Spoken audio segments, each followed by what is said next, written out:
So there was this student from Kerala who called me approximately like 1 month back, and he said, "Sir, I'm not able to clear MIT and RIG since 5 or 6 attempts. I want to take up your classes." So I asked him, "You're welcome," and he paid the fees and he joined the classes. Now after 1 or 2 days of this, I got a call from unknown number, and I picked up the call. I said, "Who is this?" He is like, "I'm a captain from so and so airline." I said, "Yes, go ahead." Yeah, he was very rude on the phone, saying, "See, this student of yours, is taking classes from me, and he did not pass since 5 or 6 attempts. And how come you are taking classes from him for him?" I was like, first of all, I was being very respectful, and I said that this student has not mentioned your name, that he was taking classes from you. Second thing, I also said that it is not written in aircraft rules 1937 that a student who is taking classes from so and so captain cannot take classes from Dr. Vamshi. So there are no rules as such. So I'll do whatever I want to. I was a bit pissed off also, and that is how the call went. And we did not end it well. I just simply cut the call. This student, like within this 1 month, he has cleared the exam, both MET and REX, in one single short attempt, who was not able to clear in 5 or 6 attempts. Now this is the beauty of this scenario. Again, the captain called me, the same captain called me and said, he was polite this time. This student, I know him since a long time. He is a very slow student. How come this student has passed these MET and REGs? Like, is there anything like, you give papers or you do anything as such? He was asking me, but I was listening to him. Then I took whatever he has to say, and then I have explained this to him. See, no student is a slow student. No student is a below average student. No student has got less brain.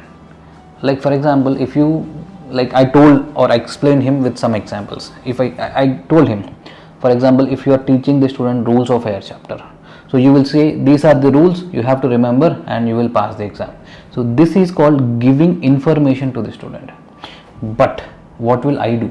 So rules of air has certain rules to follow, right?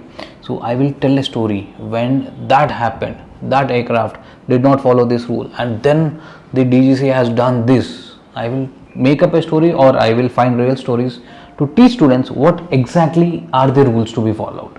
So this story kind of telling will be very effective on students, and this is a very hard work, and of course I do it.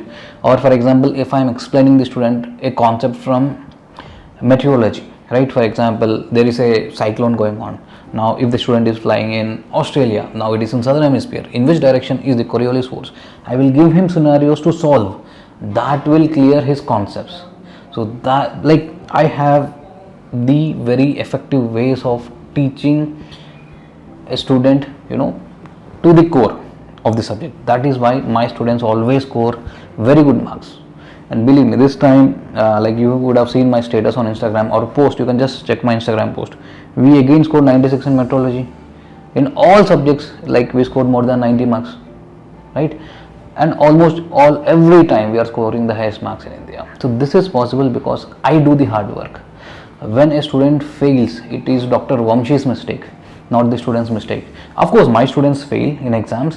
When a student fails in exam, I will sit with him and ask, where did it go wrong, right? So I will consider that as my mistake. When you say the student is slow, he is this thing, that will impact the student from studying only. So this is what is the difference between you giving him classes and me giving him classes. And this time I was taking my time to explain this. This discussion went for almost 1 hour. This is the, let's say, the few points from the discussion.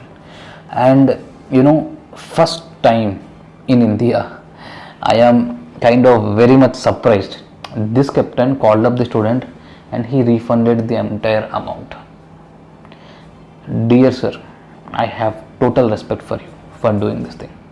In India, the ground schools just give books and ask them to kind of practice RK Bali back questions, practice RK Bali back questions.